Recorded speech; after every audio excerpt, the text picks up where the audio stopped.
I never always started life as an academic, and I don't think anybody does, but my life has been a lot varied over the years, of course. I was born in 1949. I was born in Sydney, Redfern actually, as the people, well, I was born in Crown Street, but if you were born in Crown Street, you can say you were born in Redfern. And that gave me a connection with the Rabbitohs and all that, Rabbitohs football side. And my mother lived in Redfern, and my grandmother lived in Redfern, my great-grandmother lived in Redfern, and my great-great-grandmother lived in Redfern. So I've got a few generations of going back of living in Redfern.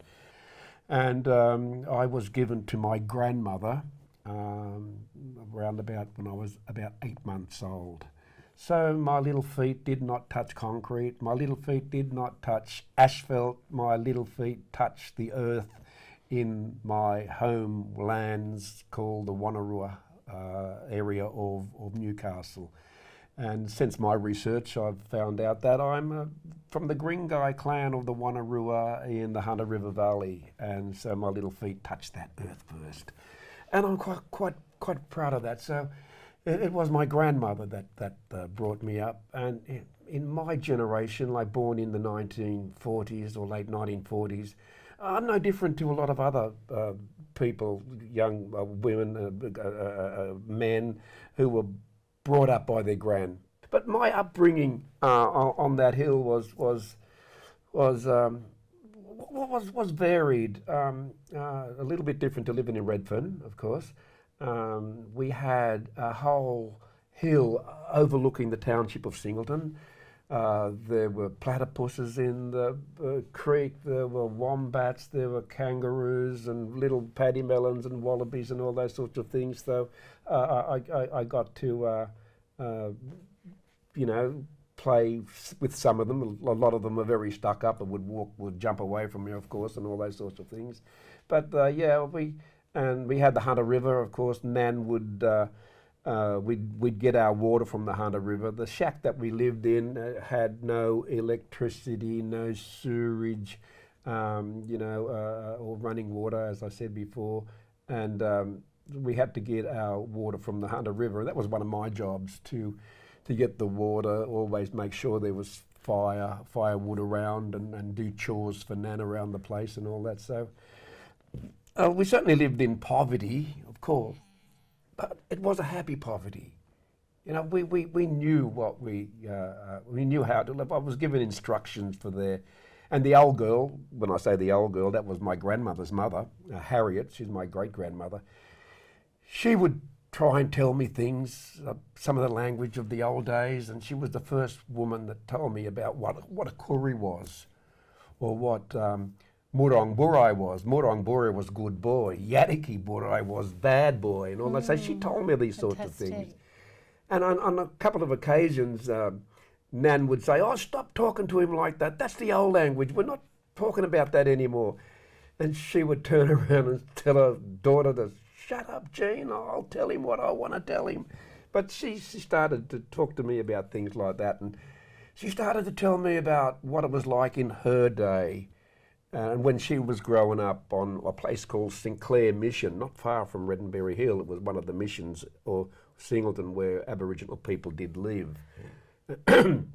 My grandmother was born there in 1910, but my great-grandmother actually lived there, and she never got to tell me all those sorts of things because she passed away in 1961, so I never got to hear the story of what it was like from my grandmother.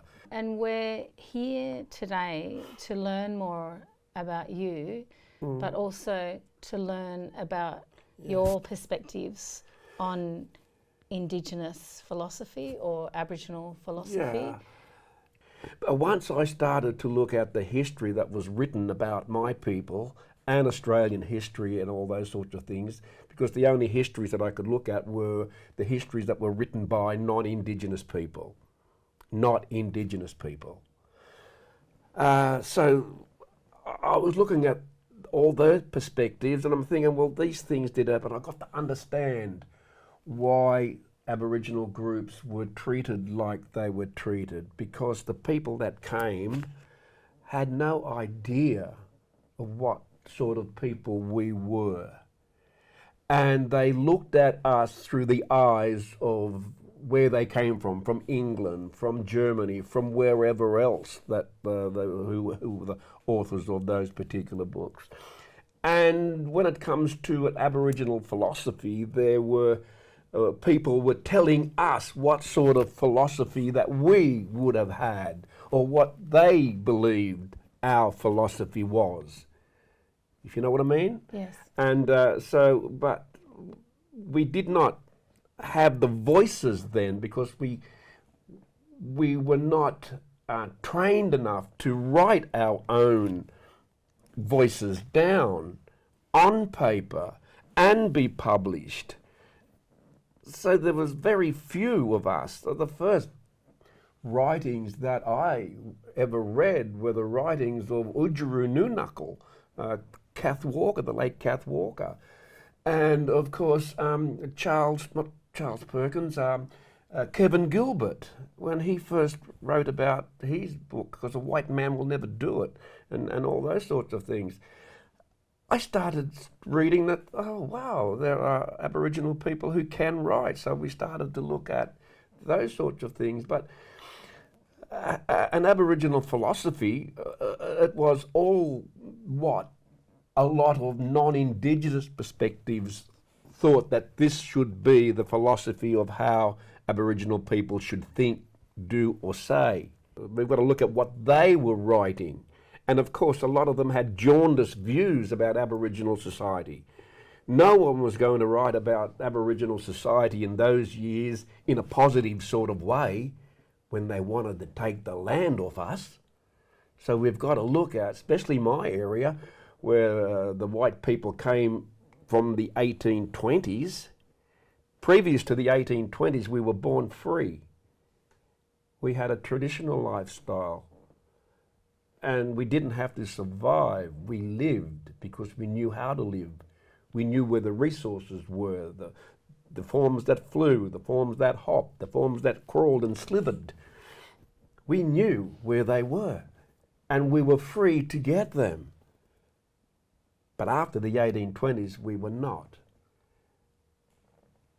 The rivers started to be boarded off, and fences started to be put in, and the laws of trespass were also there. So the main roads was where Aboriginal people could walk. If they jumped the fence that way, they could be shot at. If they jumped the fence that way, they could be charged for trespass, if you know what I mean. So a lot of those things were stopped, and the language ceased, and we lost that ability to be with ourselves, and we had to sort of change again. You know, there were certain transitions that had to change. We had to force ourselves to learn English and all these sorts of things. But again, what these people wrote about us again was through the eyes of missionaries, through the eyes of the pseudo-anthropologists and linguists and all these sorts of things too. But we had our own philosophies. Our own philosophies were the stories of creation that we had in our own areas. So the Aboriginal philosophy really is looking at traditional philosophies, was looking at those creation stories. In my story, it's Baimi. Baimi Algoin created the Hunter Valley. He was the one who for some unknown reason, there was movement, and this movement came from invisible forces, and nebulous forms began to appear. Forms that hopped, walked, or slithered and crawled. Baimi made all these things. He made the valleys, he made the mountains, he made the trees. And he put in something to sustain the life, a mighty river called the Mayan. People later called it the Hunter River. You see what I mean? So that kept us going for time immemorial. Those were our philosophies. And we would teach those stories to our kids to get them to know about our dreaming first. What came after the culture contact, the culture clashes? Well, the stories of genocide, the stories of massacres and all those, well, they came later. They came later. But traditional Aboriginal philosophies were those stories. And all around Australia, Aboriginal groups were talking about their dreaming stories, the rainbow serpent, Walyanamadiki, or the big woman that came from the north. And she had all these spirit children, and she sent these spirit children out all over Australia to speak new languages, create new cultures.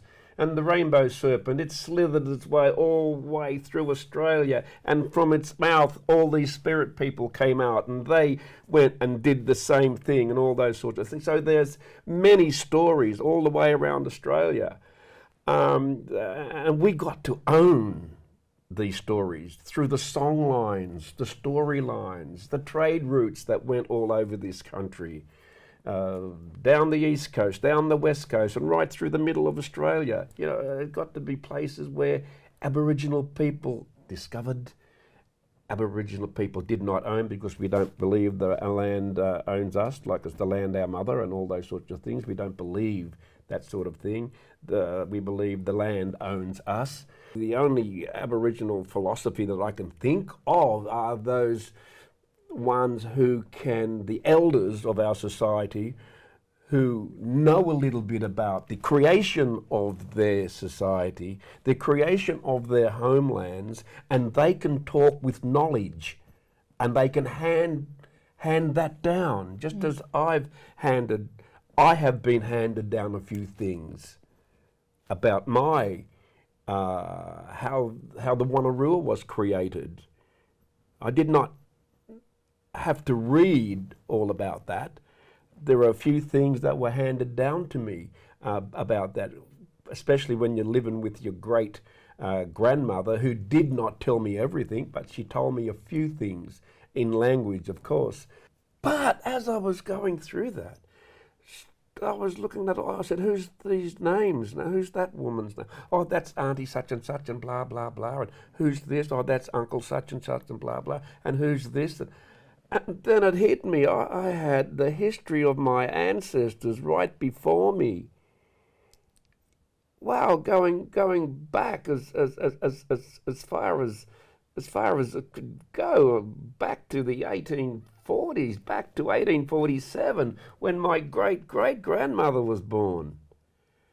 And so I just kept getting as much information as I could, and I'm nearing the end of my college days, and I had all these sorts of information and all those sorts of things, and I started to turn all my